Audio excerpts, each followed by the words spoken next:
या world IVF day OSS wheel of hope फिरवा आणि मोफत IVF जिंका। कृषी मंत्र्याला बिनकाम पाटील वसाळगावची पाटीलकी म्हणणं, ढेकळाचे पंचनामे करायचे का म्हणणं, तुम्ही कर्ज वगैरे उचलून पोरींचे साखरपुडे लग्न करतात असं म्हणणं, मला वाटतं हे असंवेदनशील मंत्री आहेत। राजीनामा हाच एकमेव त्याला उत्तर आहे। सर, वरिष्ठ नेते एकनाथ खडसे साहेबांनी असा आरोप लावला की त्यांच्यावरती पोलिसांमार्फत पाळत ठेवली जात आहे, असा आरोप त्यांनी केलेला आहे। कारण त्यांनी असंही सांगितलं की जेव्हा त्यांची PC होते तेव्हा बाहेर सिव्हिल ड्रेसमध्ये पोलीस होते, तर हे कितपत योग्य आहे याबाबत काय म्हणायचं? पोलीस असणं काही विशेष नाही आहे, पण अशा पद्धतीनं पाळत ठेवणं आणि पाळत ठेवून ज्या पद्धतीनं त्यांच्या जावावर कारवाई झाली, अशी कारवाई झाली की जसे फार मोठे दहशतवादी पकडले की काय। पोलीस एवढे फार संवेदनशील असतील तर आता एवढं हजारो कोटी रुपयाचं ड्रग्स अफीम कसं सापडतं आहे? ठीक आहे, तुम्ही तिथे 3 ग्रॅम वगैरे काय जप्त केले असेल, मान्य आहे, पण येतं कसं हे पोलिसांनी उत्तर नाही दिलं आत्तापर्यंत।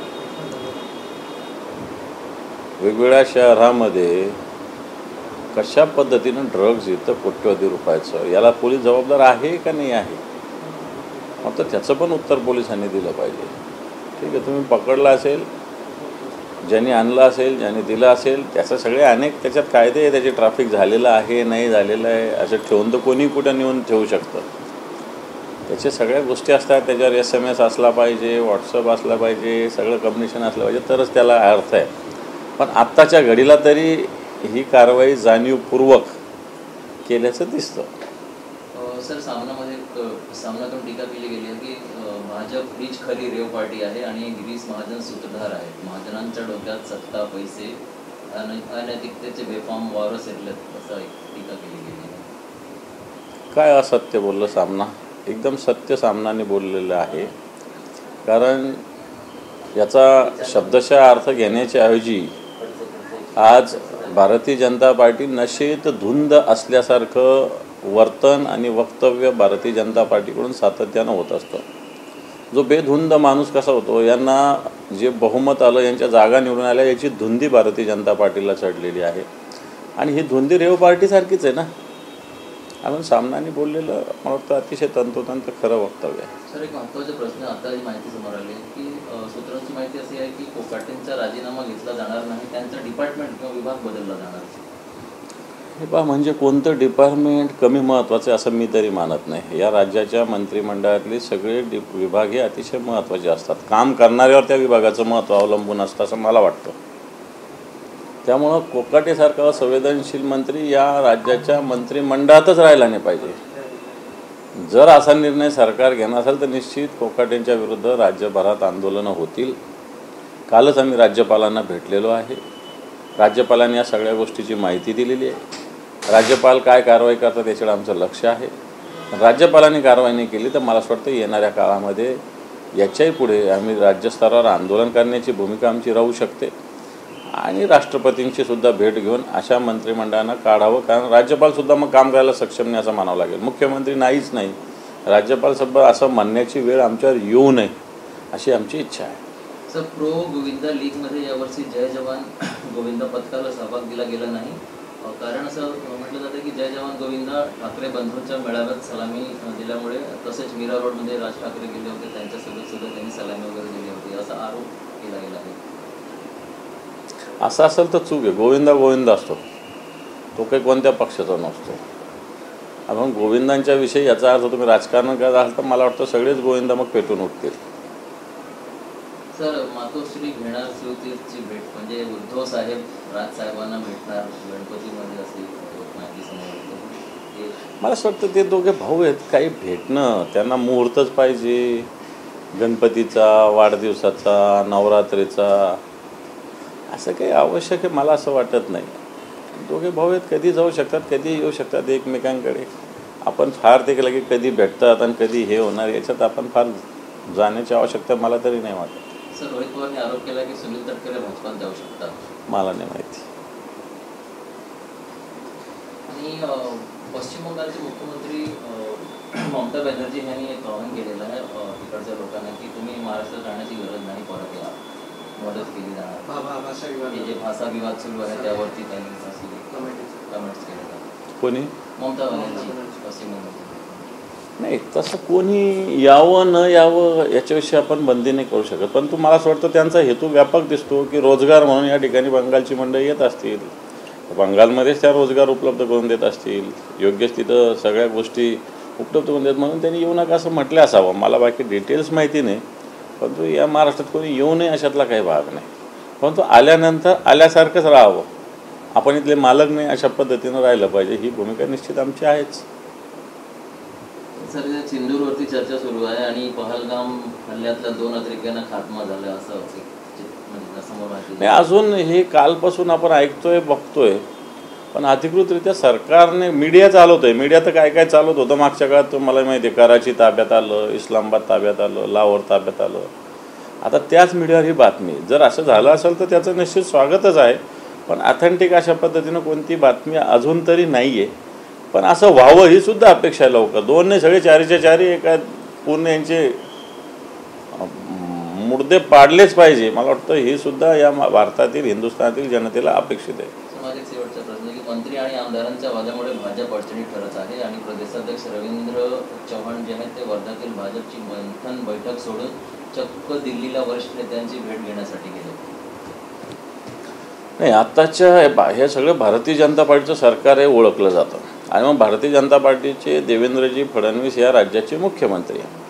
मुख्यमंत्री असताना त्यांच्या मंत्रिमंडळातले मंत्री हे कलंकित मंत्री आम्ही स्पष्टपणे आरोप केला आहे. असा कागदावर आरोप केला आहे, राज्यपालांना भेटून केला आहे, विधिमंडळाच्या अधिवेशनात केलेला आहे की कलंकित मंत्री या मंत्रिमंडळात आहे. ठीक आहे, देवेंद्रजीवर आम्ही काही व्यक्तिगत आरोप करणार नाही, परंतु देवेंद्रजीच्या मंत्रिमंडळात हे मंत्री आहेत आणि म्हणून हे सरकारच कलंकित होऊ लागलेलं आहे ना. आणि म्हणून या कलंकित मंत्र्यांना ताबडतोब वगळलं पाहिजे, ही भूमिका सातत्यानं आम्ही विरोधी पक्ष म्हणून करतो. आणि म्हणून एखाद वेळेस, कारण भारतीय जनता पार्टीची एक स्वतंत्र यंत्रणा असते, शासकीय यंत्रणा आहेत वेगवेगळ्या पद्धतीनं, होम मिनिस्ट्रीची, आणि या सगळ्याच्या माध्यमातून मला असं वाटतं माहिती वरपर्यंत पोहोचत असते. त्याच्यातून काही ना काही होईल असं अपेक्षा आहे. हिंदी में लेना चाहिए जिस तरीके से ऑपरेशन सिंदूर चल रहा है और अब ऑपरेशन महादेव की शुरुआत हो चुकी है ऑपरेशन सिंदूर के बाद, और पार्लियामेंट में इस पर चर्चा हो रही है किस तरीके से? मैं समझता हूँ जो कार्रवाई वो करना चाहिए उसको हर रोज़ ऑपरेशन की जरूरत नहीं, तो रूटीन प्रोसेस है, मैं समझता हूँ. इसलिए रूटीन प्रोसेस अगर सरकार और आर्मी कर रहे होंगे तो उसमें बहुत कुछ ऑपरेशन उसमें करने की ज़रूरत नहीं है.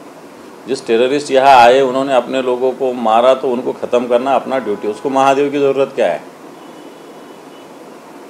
महादेव की ज़रूरत क्या है? महादेव आने तक रुकने की ज़रूरत क्या है? सिर्फ इमोशनल बना के सब बातें करना है, मैं बोलता ये आर्मी की ड्यूटी है.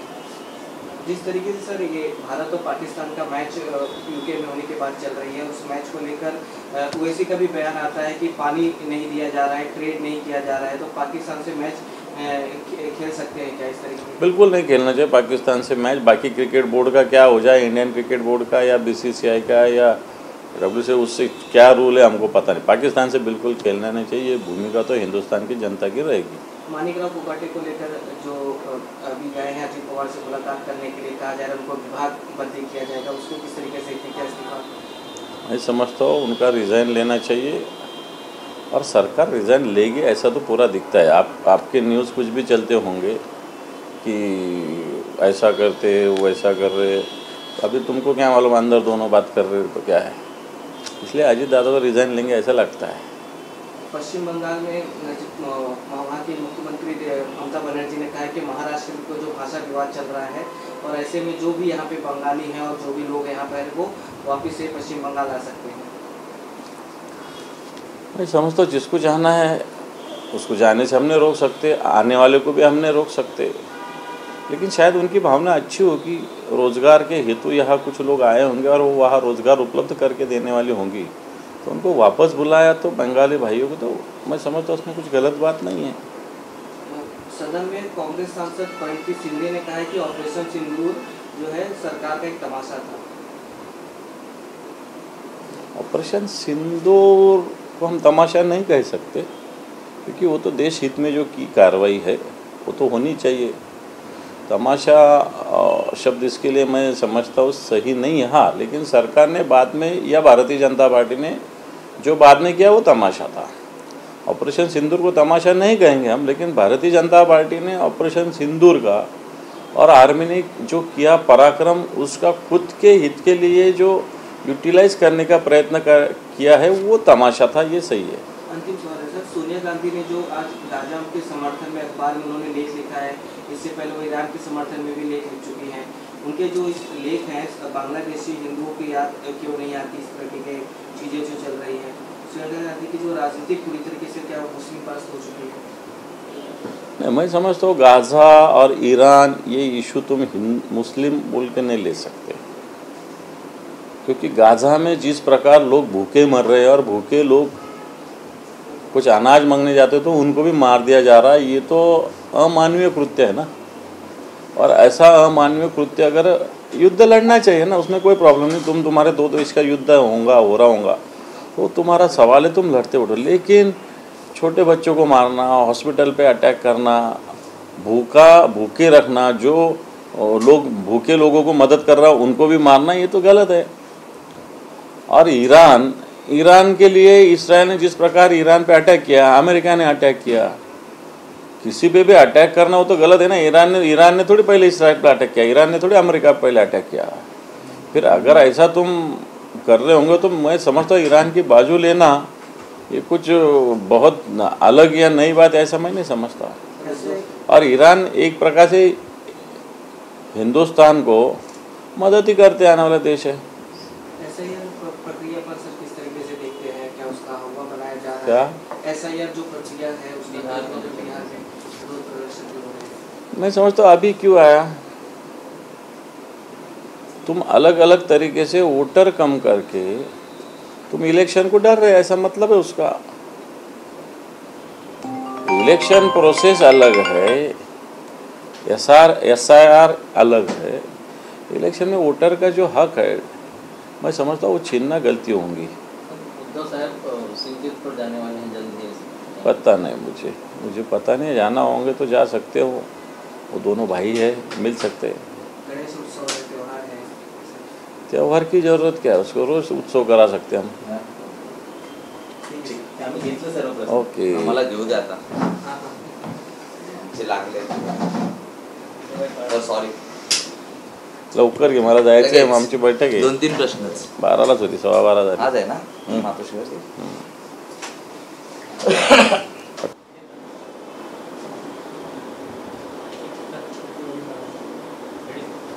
आपण काय बोलणार की डायरेक्ट विचार हो। आज सर कॅबिनेट बैठक आहे आणि मागे अनेक दिवसापासून कृषी मंत्री माणिकराव कोकांटेच्या प्रश्न जो आहे तो वाटतात, त्यावरती काहीतरी निर्णय काय मागणी करायला, कारण राजीनामाची मागणी सतत जोर धरत आहे। नाही, राजीनामाच झाला पाहिजे, कारण कृषी मंत्री सभागृहात रम्मी खेळतात। तसा कोणताही मंत्री असं खेळला असतं तर त्यांनी राजीनामाच द्यायला पाहिजे। सभागृह हे लोकशाहीचं मंदिर आहे, जनतेच्या भावना जोडलेल्या असतात, जनतेच्या प्रश्नावर चर्चा होते, कायदे मंडळ आहे, ते कायदे बनवणारं मंडळ आहे, आणि अशा ठिकाणी तुम्हाला त्या गोष्टीचं भान राहत नसेल सार्वजनिक जीवनात, तर मला असं वाटतं राजीनामाशिवाय दुसरा कोणताही पर्याय या ठिकाणी नाही।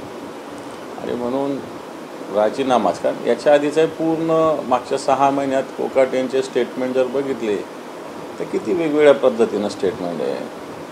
म्हणजे कृषी मंत्र्याला बिनकामा पाटील वसाळगावची पाटीलकी म्हणणं, ढेकळाचे पंचनामे करायचे का म्हणणं, तुम्ही कर्ज वगैरे उचलून पोरींचे साखरपुडे लग्न करतात असं म्हणणं, मला वाटतं हे असंवेदनशील मंत्री आहेत। राजीनामा हाच एकमेव त्याला उत्तर आहे।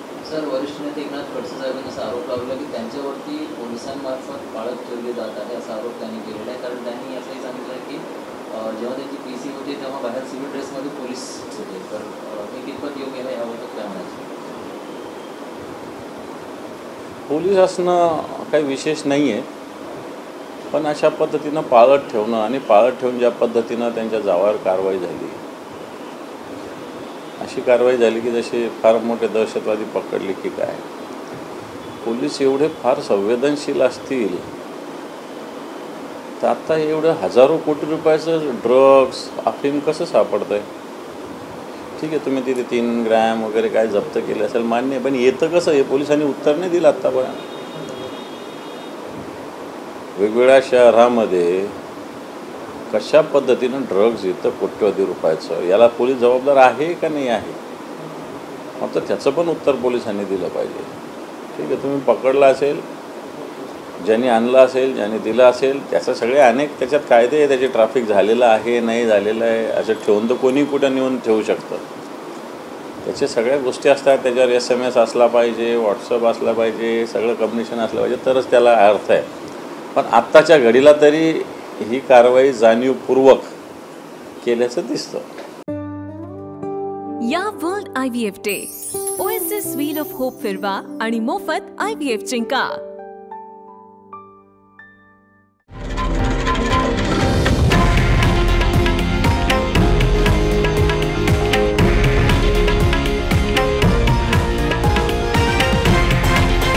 हे आहे देशातील नंबर 1 न्यूज नेटवर्क आणि आपण पाहत आहात TV9 मराठी, एकमेव.